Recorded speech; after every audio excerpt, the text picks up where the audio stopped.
রাজু হায়। কি রে ঋতু, কি ব্যাপার? ব্যাপার তো একটা আছে। সেইটা কি বলো?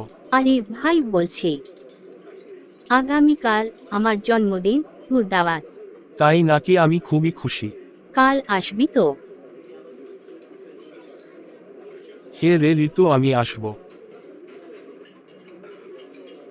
আরে সময় হয়ে গেল, এখনো রাজু আসলো না। দ্রুত তোরই ভালো লাগে না? রাজু যদি আমার জন্মদিনে না আসে তবে ওর খবর আছে। না মানে হয় তাছে রাজু আর আসবো না।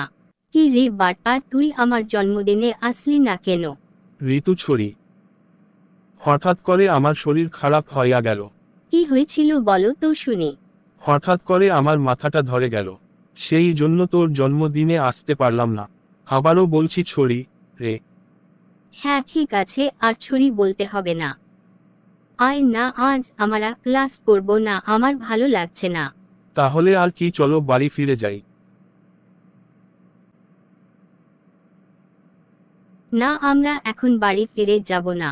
তাহলে কোথায় যাবি বলো? চলো বাগানে যাই। ঠিক আছে চলো।